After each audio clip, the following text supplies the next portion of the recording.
And then I became aware of the importance of light. And, light, it's not just something nice to have. Light is our superhero for wellness. Hello and welcome to this week's episode of the Burnt Chef Journal, a hospitality-specific podcast dedicated to challenging mental health stigma and conversations designed to inspire a new, healthier, happier, and more sustainable hospitality profession. Hello and welcome to another episode of the Burnt Chef Project. I am joined from the lovely, beautiful island by Tony Macken, who is the owner and the runner of a company called Daylight.ie.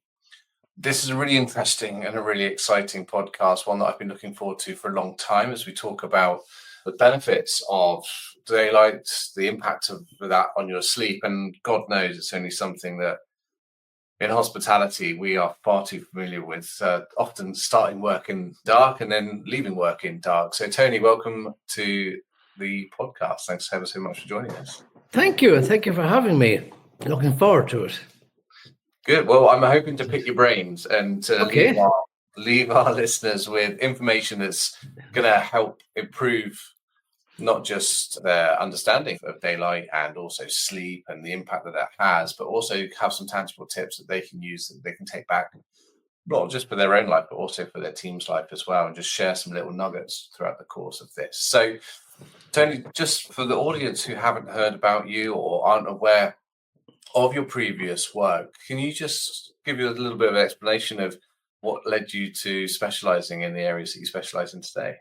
Okay, so previously I would have been involved in various businesses, and in 2017 then I got an opportunity then to go into another business, which was a small lighting company. They were having some financial and personal difficulties, and I took over the company, and there was change in products. I won't go into all that sort of, and I thought, God, I need to do something different here. And I went to an international lighting exhibition in Hong Kong, and my God, you could walk for 5 days and not see the same stand twice there. It was mesmerizing, particularly when I'd just been introduced to daylight, or to light generally. And as I walked along, and I came along a product that was simulating daylight. It had a sunrise, a sunset, a blue sky, and I thought, my God, this is very interesting. So I just saw it as it was a daylight product. And I thought, yeah, God, there's certainly openings for this. But it's only in the last 4 or 5 years, really, that I've realized that I'm now no longer selling daylight. I am selling a wellness product.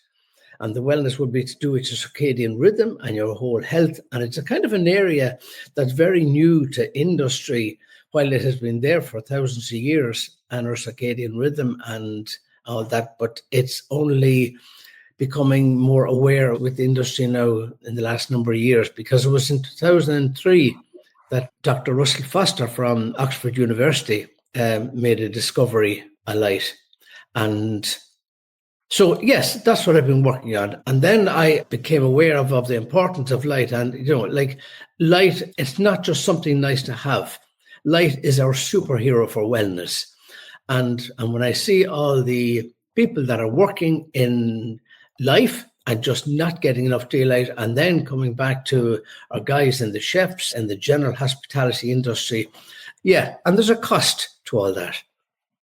So, yeah, I mean, it's like you wouldn't expect a plant to grow in a dark room, would you? Because the sun provides energy for everything that exists on this planet. And yeah, I think one of your stats is that 90% of daylight time is spent now working indoors. And I think that if anyone's listening to this currently in a basement kitchen or working in quite a dark environment or in an office, then they'll probably resonate with that massively. Absolutely. And funny, you mentioned a plant, Chris. Some people may not quite understand the concept of circadian rhythm. And I explain it very simply by saying, if you come off a flight where you've gone through 2 or 3 time zones, and then it takes you a couple of days to come right, at that stage, your circadian rhythm is all out of sync. So that's my best way to explain it. And everything has a circadian rhythm. The birds have circadian rhythm. The plants have circadian rhythm. The grass has circadian rhythm. And in 1725, there was a French guy did a test on a plant, and he put the plant in a press, and like the plant will rise and fall during the day. So the plant was getting no light, but the plant's own circadian rhythm did respond, and you could see the plant then adjusting sort of, so it was hugely interesting to see that happen. So for our audience, this is the first time they've ever heard about circadian rhythm, they're not familiar with the concept at all. Can you really break it down for us and explain to the listeners what exactly we're talking about here? Okay. So the circadian rhythm, it comes from the Latin words circadia, which is around the day. So our circadian rhythm is based in our nose area. So I'm not on camera, I can't show you this, but if you take your pineal gland, right, that's where your circadian rhythm is based. And your circadian rhythm has about 50,000 cells, right? And the function of the circadian rhythm then is to manage the trillions of cells that are all around your body, because these oscillate every 24 hours and they have to be managed. And the way they're managed is through your circadian rhythm. And the circadian rhythm then feeds off daylight. So I don't mean to be sounding impressive with big words, but I'm going to give you some words from Dr. Russell Foster, who is the head of neuroscience in Oxford University. And as I had mentioned then, in 2003, he discovered what is called a lens behind the eye, because prior to, in the early 2000s, we'll say, it was assumed that the eye was only associated with vision. What he discovered was that there's a lens directly behind the eye, small little lens, and it's called the intrinsically photosensitive ganglion retinal cell. I have to say that slowly. So we'll just call this like an internal clock. And so the light is coming in, it's feeding in through this lens just behind your eye. That light is then fed into your circadian rhythm, and your circadian rhythm then manages all the trillions of cells. Professor Foster refers to it, it's a little bit like an orchestra. If you can imagine the guy, the conductor, and he has his wind section and his brass and his percussion and string, and he's guiding them all, right? So they're all depending on him for guidance. And if he walks off and then everybody starts doing their own thing, I mean, the sound goes all pear-shaped. And our bodies are like that. So if the daylight is not coming into our lens behind our eye, feeding into the conductor, the circadian rhythm, and looking after everybody, that's where the problems start. So does that give a kind of an idea of how important it is sort of to get that daylight in, and that has to happen all the time, because we have a clock the same as the earth has a clock. Now, our clock is not as efficient because our clock runs every day about 24 hours and 15 minutes. So that 15 minutes has to be corrected. And the reset button for that is for daylight. Okay? Because if we didn't correct that 15 minutes, the following day it would be 30 minutes and then 45 minutes, and then it's running a bit late. But daylight fixes that every day and it puts it back into perspective, right? So it's not a problem. And if you were to allow that run, if you can imagine letting that 15 minutes sort of, or 10, 15 minutes run, say for 25 or 30 days, so then you'd be out about 300 minutes, right? So like that's about 5 hours. That is like jet lag, all right? And then that's where we get into trouble, then having the jet lag. And you can imagine coming off a flight after a long haul flight and going into work the following day, making important decisions, operating intense machinery or whatever it might be. You're certainly in no state to do that. And this is what's happening then with people, which is what they get when we call social jet lag. Social jet lag is the same symptoms as the flight itself, right? You know, when you hear people saying, my God, I can't sleep at night, and then during the day I'm falling asleep. That's your circadian rhythm out of sync. It's like a symptom of jet lag. That's so interesting. So we run a global support service, and whilst all the data is anonymized, what we do see is high-level data of the reasons why people, the effects that mental health issues or the effects that are affecting their ability to perform or to socialize or to live life normally. And sleep is the highest rated thing that we find our audience are really struggling with. And as someone who really struggles, what do they say? West is best, East is beast. I struggle with jet lag massively, to the point where, you know, I'll arrive home early in the morning from the States or Canada and I'll hit the floor as soon as I get home and I have no control. I'll just fall fast asleep. So I feel this is something that people will really, really resonate and completely understand. So if you Google Russell Foster, and he has a few interviews online that you can do, they're fairly long, they're about an hour and a half long, but he does talk to in one of the interviews about adjusting for jet lag. So you try to simulate where you're going, because the two things that affect your jet lag would be your food consumption and your daylight and sleep. Say, now you can't adjust the day, but you can adjust the food. So gradually, if you know you're going to be having food sort of 3 or 4 hours later the following day, that you would start moving your food time slightly forward or backward, depending on whether you're going east or west. See, so they do say that what you should keep and have your breakfast at the time zone that you're likely to be in to be able to help your body get adjusted to it, right? Yeah, exactly. So within hospitality, so a few stories, and these stories are not uncommon, is often that people will, for example, when I was working in bars, we used to do close down, and we would finish the close down at 2-3 o'clock in the morning, and then you would have to start a shift again, often in illegal times. The European Union state that it's 11 hours between the finish of your last shift and the start of your next shift, and yet you find yourself in opening up again or doing a 10 a.m. shift the next day. So what sort of impact is that having on individuals who are knocking that circadian rhythm out of sync, and also finding that they are starting to clock up those deficits when it comes down to the sleep timer? Yeah, well, our whole life has changed to what it was a couple of 100 years ago, when we would have spent probably 80 to 90% of our awake time outside.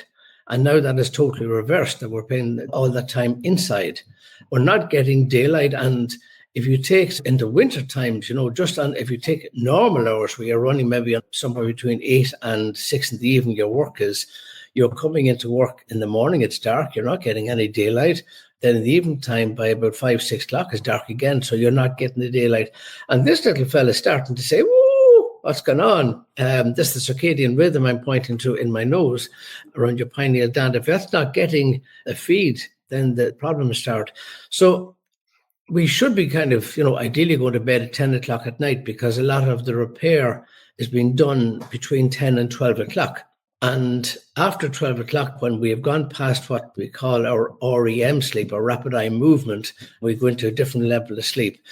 And by about 4 o'clock in the morning, between 2 and 4 o'clock, but generally around 4 o'clock, we're at our lowest ebb. Everything is at its slowest. We're relaxing best.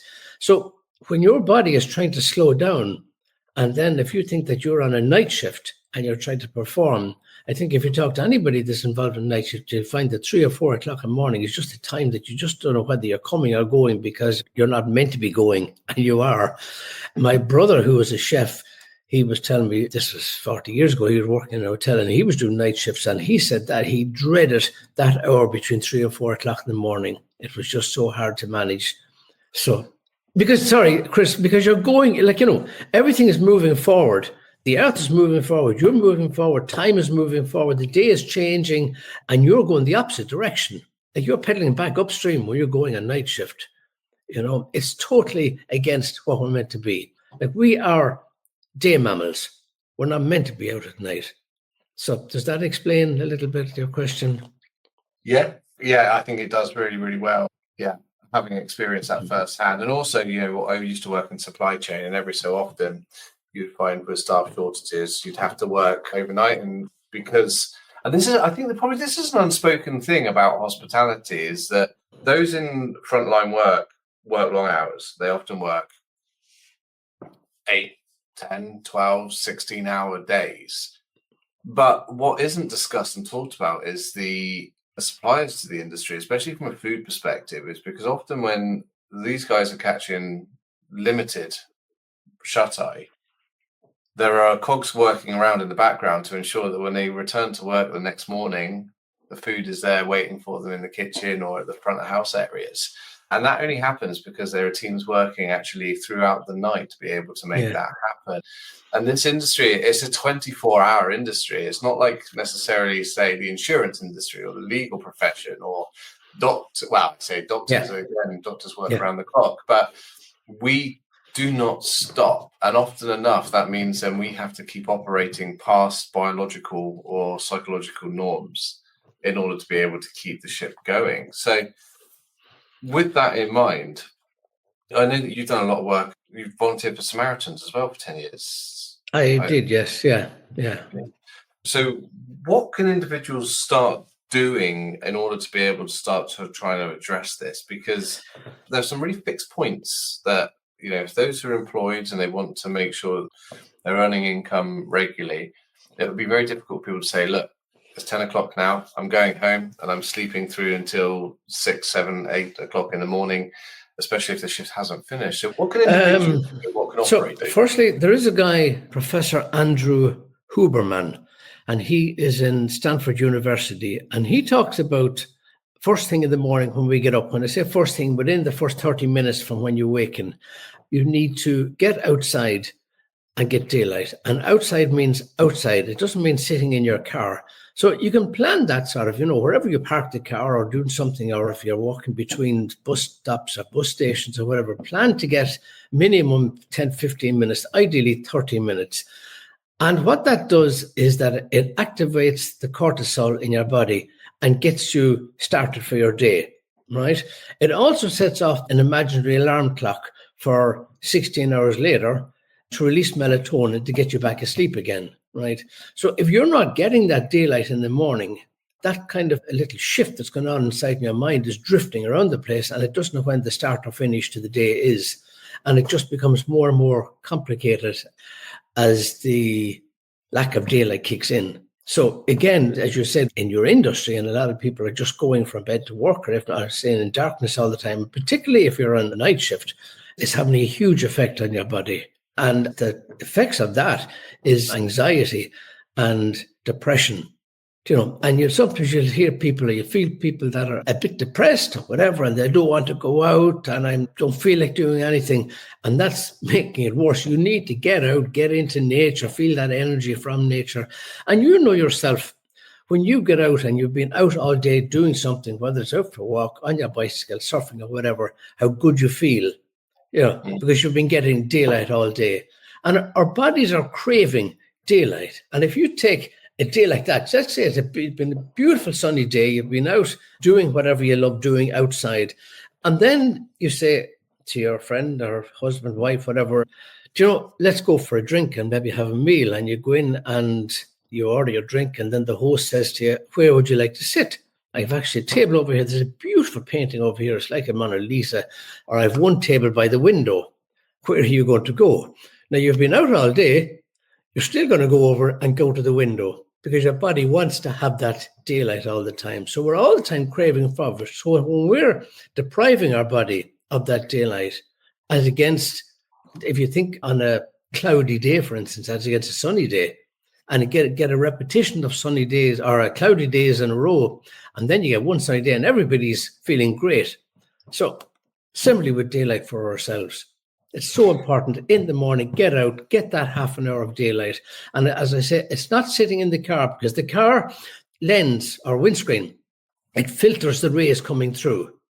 So you're seeing the daylight, but you're not getting the full benefit of it. And particularly if you're a morning person, to get up and get that early morning sun, because you're getting the infrared rays coming into your body, and it's a great healing process as well. Yeah, I agree. And then we saw that in real time. Like, we had a good period of good weather over here in the UK. You guys had 6 weeks of just pure unadulterated sunshine. Unbelievable, yes. But the impact from community was that people were a lot more optimistic, and they were a lot more friendlier and happier. And it seems that actually, as a result of this sunshine and this warmth and this light, that people's moods have drastically improved as well. Long may it continue, really. Although I say that it's raining here, and it was raining when I was in Ireland a couple of weeks ago. But it's really important. So I'm at a conference this week. I go out tomorrow, and it's the Cedar Conference, and this is 200 people from the hospitality manufacturing industry. So they provide anything from building a hotel to kitting out restaurants and kitchens to supplying ovens and extractor fans and lighting. So using your knowledge that you have through your own work, both inside your professional career of getting light into businesses, as also with the knowledge that you have now, what can operators do or design consultants do, starting to look at actually how they can improve this when access to daylight may not necessarily always be possible in certain environments? That's where our business is all focused, in terms of bringing the power of daylight indoors.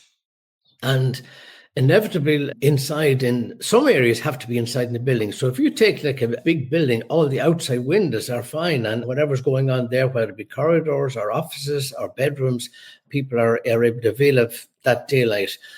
The poor chef and the guys probably in the inner section of the building are not getting daylight. So the only way to get daylight in there would be through, say, our product. If the building is designed sort of in a way, if they have a luxury that is not too big and they're able to get light in from the top or down through shafts, fine. But other than that, there's no way to get the daylight in. You can get like the LED panels that give off daylight, some daylight, but it's not giving the full benefit from someone that's working in an environment like an enclosed space like chefs do in kitchen areas. The problem with that is then that it has a cost, because if you're getting the daylight, you're more likely to come into work, you're more likely to be in better form, and vice versa. If you're not getting the daylight, absenteeism goes up and production goes down, and even staff retention. Like most people are kind of saying to themselves, look, let's re-educate rather than rehire. If you're going into a place where there's no daylight all day, and you know you're not going to see daylight probably for 24 hours because you're going to come out of there and go to bed, it's not very enticing to go to work. I spoke to a friend of mine there recently, and she was working in a large corporate company, and she was working in GDPR. So she would have been on a salary of 60, 70,000. And I was asking her, she went to a new job, and I said, how are you getting on in the new job? And she says, I left. And I was saying, gosh, but you're only there, what, a wet week? And well, I was there 6 months, she says. I says, why did you leave your job? And she says, I hated my office. I said, what was wrong with the office? She says, I had no daylight. So if you think of someone like that, right, she's in the office and she was there 6 months, she was settled in, she was doing her job, company were happy with her work, and she left.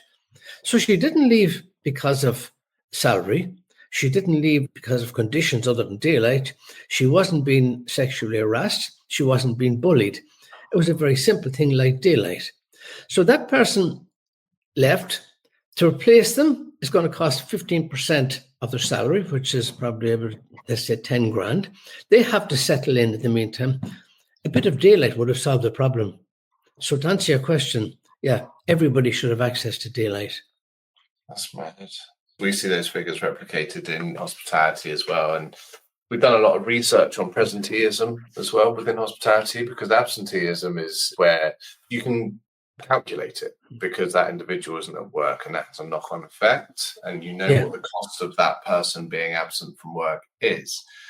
But what we see in our sector, and I think is quite similar to other sectors such as journalism and tech and a few others, is that people are at work and they're pushing through, but they're not well, so they're not performing at their best. So the loss to the business is not as obvious, but is probably greater than the turnover element that you mentioned there, because they just might not be firing on all cylinders for 6 months, a year and a half before the point where they either A, are forced to take time off, or B, decide to leave.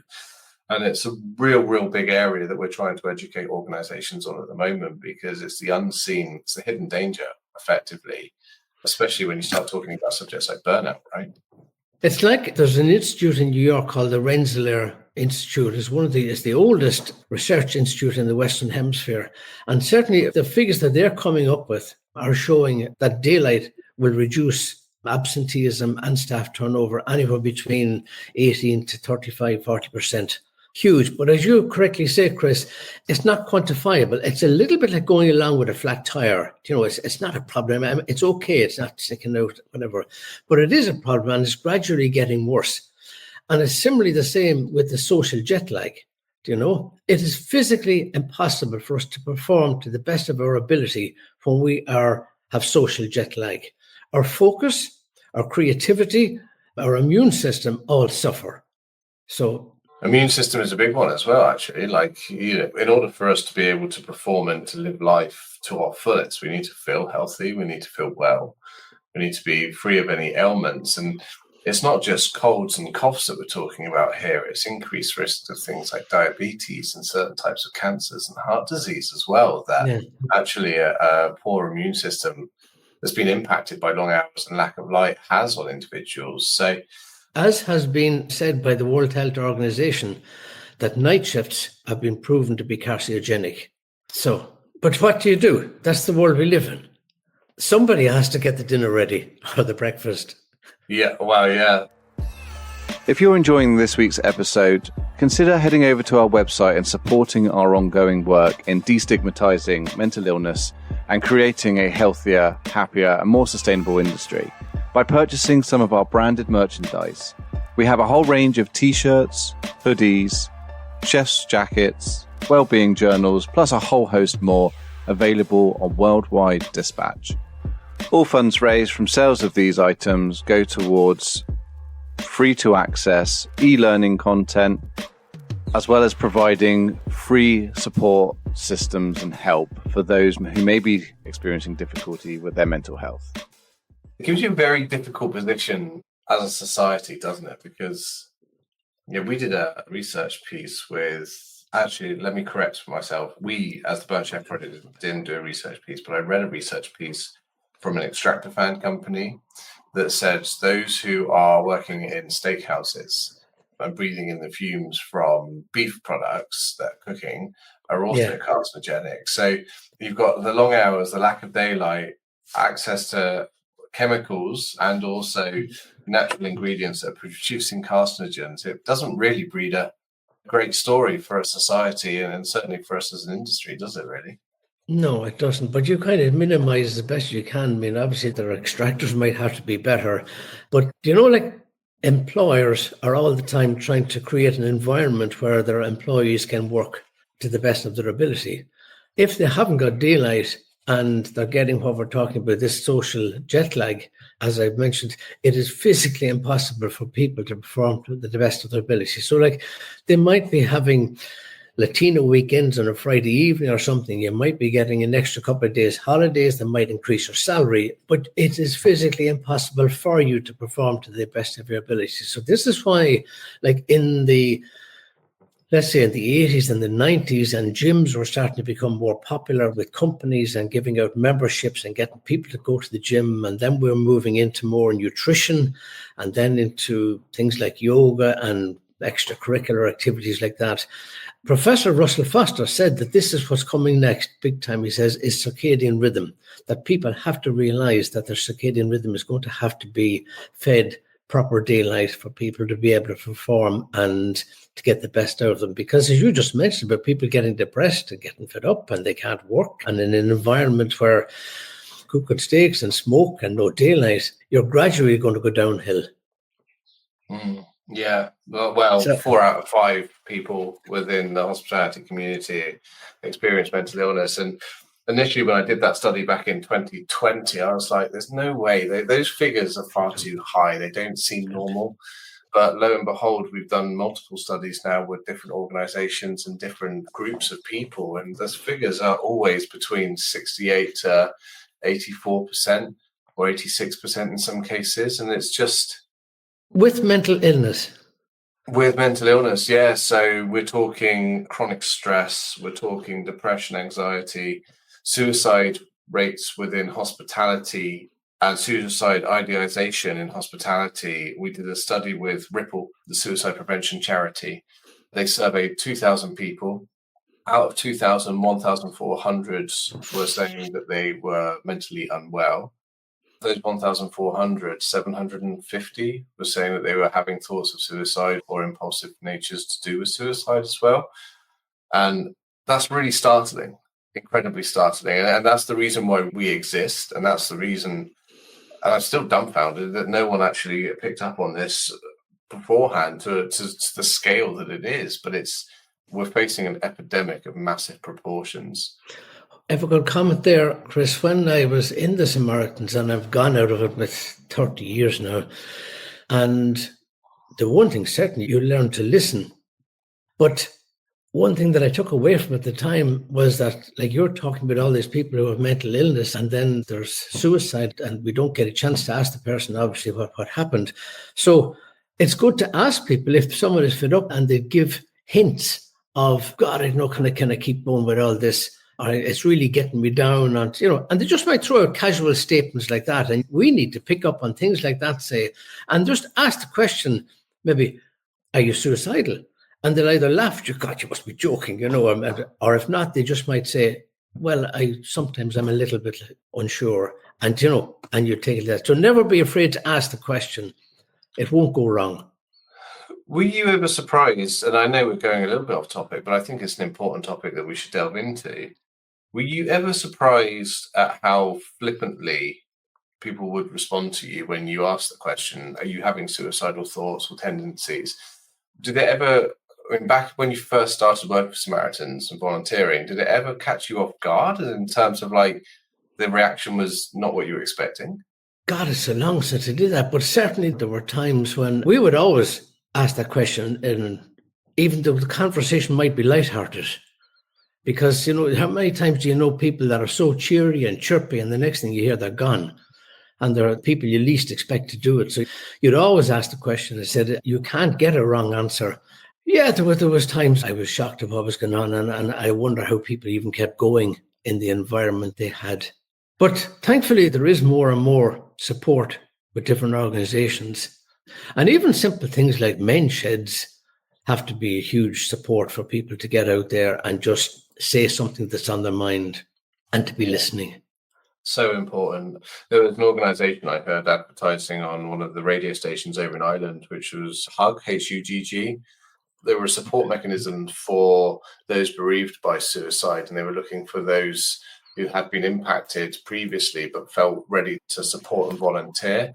And it caught me off guard a little bit because we don't have adverts on commercial radio or TV asking for that support and to really raise awareness. And it was really, really refreshing to see that. But I know that I think Ireland has the highest rates of suicide in the European Union, which is, again, I guess it's good to see an organization pushing past the boundaries and starting to tackle that as a subject matter and really raise awareness for it. Okay. I didn't know that we were so high up on the scale. Yeah, I think more, as I say, the work that you did for 10 years in that particular area, I think it's something that we need to spend more time discussing and raising awareness for, because it's that thing that, as you say, ask the question. You'd rather get someone to turn around to you and say, no, I'm actually all right, but thank you. Or for someone to be able to disclose it, or for us to actually start to raise awareness for They mightn't even answer the question, Chris, there and then. It might come back maybe a week later, and they might say, do you remember you asked me, was I okay? Actually, I'm not, So ask the question. Continuing the theme of mental health and also weaving in the daylight and the circadian rhythm element, I was chatting to a psychiatrist who we interviewed on the podcast, and he was saying that the reason that also there was a book that I read called Human Givens, which was a holistic approach to tackling mental health issues, less medication, more identifying what is in your sphere of influence that might be causing the illness in the first place. And there was a lot of talk about sleep and saying that if you are experiencing depression, and you might sleep for 9 hours, 8 hours, for example, but you'll always wake up feeling really, really tired. It's because your REM stage of your sleep is elongated. So your brain is trying to file things for a lot longer than it would do if you were in a healthy sleep pattern and perhaps you weren't experiencing mental illness. But one of the things that came up from that was, in terms of circadian rhythm, is it wasn't, and correct me if I'm wrong here, it's not about what time you go to bed, but it's about having a consistent time that you wake up every morning. Does that sound right to you? Yes, Professor Russell Foster says that. One of the things he says, try and get up at the same time every morning, even on your day off, to awake. And he has written a book, Lifetime, it's called. And if you're interested in all this aspect of not so much suicide, but sleep and circadian rhythm and our general health, he talks about the importance of sleep. And I'll just say what he says there. So I'll say it slowly because I'm going to say it twice because it's so important. But like our consciousness during the day depends on the quality of our sleep. And the quality of our sleep depends on the regulation of our circadian rhythm. So again, the consciousness during the day depends on the quality of our sleep. The quality of our sleep depends on our circadian rhythm. And he goes on then to say that circadian rhythm underpins every aspect of our health, and we ignore it at our peril. So it's coming back to the wellness and our employees or our workers or whoever getting proper sleep. That if we're not going to get proper sleep, there's going to be a cost to that again. So we need to be teaching our people the importance of daylight, that it's not just something that's nice to have. It's our super wellness hero. Tony, I think that's a fantastic point to end this podcast on. It was chock full of information. But before we go, are there any final points that you wanted our listeners to be aware of when it comes down to this particular subject matter? Not straight off, but we were talking before the interview about Antarctica. And I'd like to tell you a true story, about in 1896, there was a ship called the Belgica, and it went to sail down to the Antarctic to try and get to the most southerly point, as a lot of guys like Scott and Amundsen were trying to get down. Actually, Amundsen was on that ship, but they stayed down there too long and they got stuck on the ice. And as you know, in the Antarctic, it gets dark during the winter. So these guys were prepared. They didn't intend to stay down there, but you have to be always ready in case you do get stuck. So they had enough provisions. And they got stuck on the ice and life was carrying on. And gradually then the crew started to get sick and seriously ill, so much so that two of them died. And the doctor on board was Dr. Frederick Cook. And Dr. Cook couldn't understand what was happening over his crew, that they were getting sick. And he thought, everything is the same as it was when we arrived down the Antarctic. We have the same conditions, we're eating the same food, we have the same range of temperatures. And then he realized we have no daylight. We've been starved of daylight. And he thought, what will I do? And what he did was he got the guys then to stand naked in front of the coal fire on the ship. Now, it did make a little bit of difference, but if you think of the light that's coming off that, it's only like about 300 or 400 lux. If you're sitting in an office, probably you're getting a little bit more than that, maybe 400 to 500 lux. To put it in perspective, like a cloudy day would be 10,000 lux, a sunny day would be 100,000 lux. So it really didn't make that much difference. But that was the first recorded instance of light therapy in 1896. And by the time these guys got back then to Belgium the following year, now these guys are all young lads in their 20s and 30s. They had all aged 10 years and they'd gone grey. That's the cost of not getting daylight. So you're familiar with the troubles in the north. And if you remember, Bobby Sands went on hunger strike in 1981 and he died after 66 days. Some of these guys didn't last 66 days without daylight. That's how important daylight is.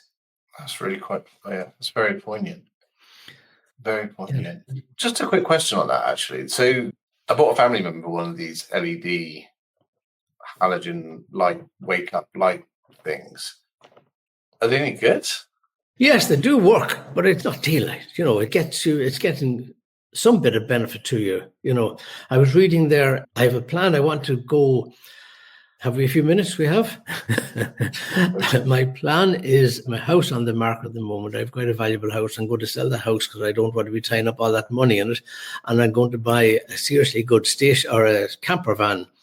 And I've some travels to do down around the Iberian Peninsula. But then I am heading to Scandinavia and I am going to work my way up to Tromsø. And Tromsø is like, I don't know what would be in the same in the UK, but in Ireland, you're in Killarney, say, for instance, and Killarney is our real tourist spot. It's where Queen Victoria came first and started tourism in Ireland. And but Tromsø would be the same in northern Norway for the Northern Lights. But on around the 20th of December, their light consists of 7 hours of dusk. So they get up in the morning and as a family, they will spend a half an hour sitting around one of these lamps, and then they kind of turn it to their advantage in the rest of the day, kind of making it cozy, have candles and embrace the darkness. But that's the only bit of daylight they get. So they get a little bit. It's a small fix. It works, but it's not enough to answer your question. So that's why I'm going to be in Norway selling daylight. I see. So you're going both to, because you turned 70 last month, was it? Yes, correct. Yeah.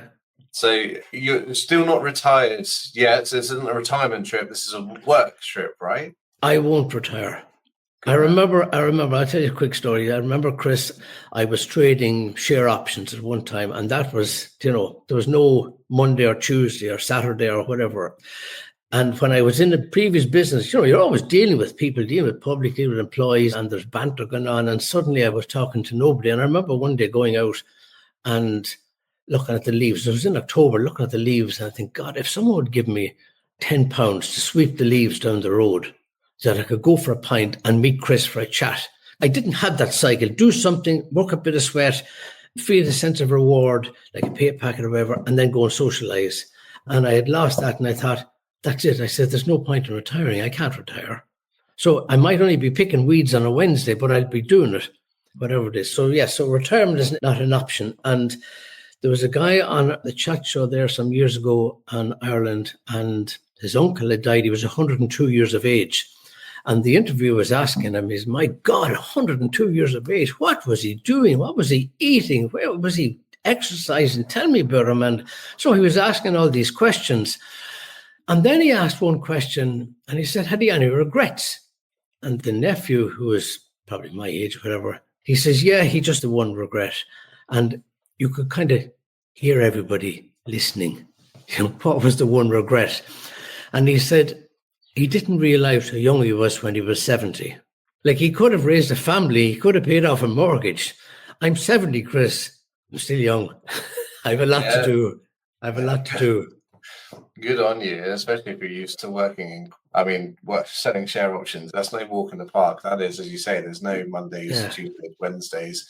When the markets are open, you're working, and when the markets are shut, you're looking at your forecasting and trying to predict it. So I guess the saving grace is that now that the digital technology has improved massively, you can pick up that skill set and you'll be able to trade from a beach in the Bahamas at some stage as well. So definitely not. Avoiding what you brought up earlier, stress. So talking about technology, you asked me to want to leave one tip. Stay away from the phones and the computer after 9 o'clock at night, because that white light that's coming off that is telling your brain it's daytime. So you can't suddenly be kind of sitting out in the day and come in then and fall asleep. That's what you're asking your body to do if you're watching the phone last thing at night. Simply get up in the morning, let your body adjust and wake up. Go get that morning daylight. Don't be switching on the phone. There's nothing that urgent. It'll wait. And get out, get daylight, and get that cortisol going in your body and enjoy your day. Yeah, that's the point that resonates massively. I don't think just with me, but with a lot of people, which is the last thing you do at night is you're listening to YouTube or you're watching videos, or some people, luckily I don't go down the TikTok route. I don't have that. But a lot of people are watching cats playing pianos until 3 o'clock in the morning and wondering why they can't sleep. And then the first thing they do is roll over and check their phone first thing in the morning. So you're elongating that sleep process, and then you're shocking your body into quite a rude awakening first thing in the morning, aren't you? Which is, it's become habitual. Yeah, we spoke about earlier about the sleep and how important it is. Like, years ago we thought we went to sleep and everything kind of just shut down and rested. But it doesn't. Like, your body is busy. Like, your brain, through all that REM period, is processing a lot of information. Your body is cleaning out a lot of toxins. It's tidying up a lot of other damage and ligaments that need to be repaired and whatever. So there's work going on all the time just when you're asleep. So you need to give it that chance. And as you said, like listening to TikTok and something and then go ding in the middle of the night and whatever sort of, you're up and down and not getting down into that nice deep sleep to give yourself the chance to wake up at 7 or whatever time you're going to wake up. So be kind to your body. It's like if someone gave you a shirt and they said to you, that's the last shirt you're going to get now, you better mind it. Like, you will look after that shirt or a coat or whatever it is, because that's the last one you're going to have. Like, similarly, we need to think of our bodies like that. So be kind. It's an interesting psychology, isn't it? It's one that I struggle with on a regular basis, which is, I'll deal with that when that comes. You'll eat poorly, or you won't exercise, or You'll have a few too many beverages, alcoholic beverages, and you think to yourself, oh, it's okay, I'll deal with that when it comes. But you make a really valid point and a really poignant point, which is we only get one shot at this. And now is the time to make the change, because if you don't make the change now, you're not going to get another opportunity to rectify it. Yeah, it's like we might know how much money we have, but we never know how much time we have. But if I look at my life, say now, and I'm 70, right? And let's say if I live to 90, so that's going to be 20 years. How many of those are going to be active? And then if you start dividing those up then into months and into weekends, and suddenly you have a quantity that you can see, okay, I have whatever amount of weekends left. Like, you don't want to be wasting a weekend or a time or doing whatever you're doing, do it. Doesn't mean that you're not going to be working or whatever. But similarly, in that time, you want to be able to do it. So to be able to do it, you kind of need to invest in your own health.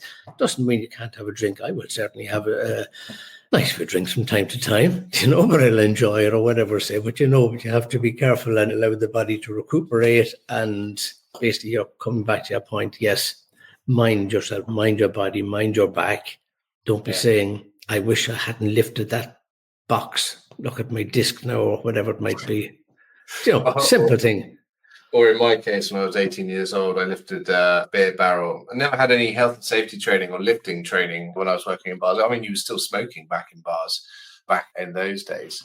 And I remember lifting a barrel and I didn't lift it correctly and I felt my back go. And every so often now, even at the age of 40, I'll bend over to do something like clean the toilet or pick up a sock, and my back will go and I'll be stuck. And that's all because I didn't look after it when I was younger. And no one ever taught me as well, which is a shit excuse, because I think you should take responsibility for everything in your own life. But yeah, you only get one shot. And my wife says to me, talking about backs, Chris, my wife says to me when I was about 50, was around that time, because we're together 20 years. We only got married a couple of years ago for the first time.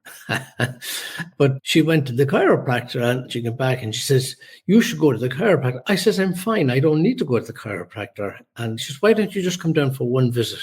And I went down for one visit, and make the story short, the chiropractor basically said, look, you're fine. He said, but you do need correction, because by the time you'll be 70, this will have started to create a problem. And over that year, then I started going to him 3 times a week, then twice a week, then once a week, and then once a month, and over the year. And still today, I go for a maintenance every 5 or 6 weeks, just to go in to get a correction. Because it's a bit like getting your car serviced or whatever. You don't want to keep driving, then the wheel fell off, and then, oh, Jesus, I'm going to fix that. It's wrecked. So, like, your back is the same, mind it. Go in, get it checked every so often, and it'll only be just a slight adjustment, whatever that they do. The guy I go to is called a light force chiropractor. So there's no pushing and shoving or whatever. You just do a few adjustments. And so get your back sorted and mind yourself. Don't be waiting until you're 70 saying, that Irish guy told me to do that. I'm sorry I didn't do it. I've been in and out of physios and chiropractors a lot recently. I'm waiting an operation on my shoulder from a rugby injury.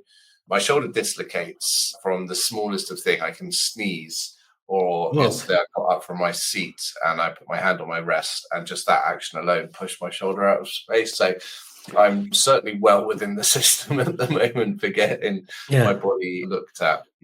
8 years of constant dislocations twice a month has got me to the point where I'm like, I've got to do something about it, because I don't want to end up 10 years' time still having the same issue. So I heed your warning, sir. I heed your warning. Good. Tony, if people wanted to find out more about your work and find out more about you and pick your brains potentially, how can I help you? Well, my website is just daylight.ie. You can email me at tony@daylight.ie, and certainly anybody that I can help, I would be only delighted to do so or give any advice. Amazing. Tony, thank you ever so much for joining me on this week's podcast. Thank you. It was a pleasure to talk to you. Thank you. And God bless the work that you do. Thank you, sir. Thank you. And I should say that if anyone has been affected by anything that we're speaking about today, then if you head across to the Burnt Chef Project website and go to Get Help Now, there'll be toll-free numbers in the countries that you are to be able to get access to free emotional support 24/7, and also therapy life coaching and mindfulness support as well, free of charge through the Burnt Chef Project. So yeah, head across to theburnchefproject.com for that, and we look forward to seeing you on our next episode.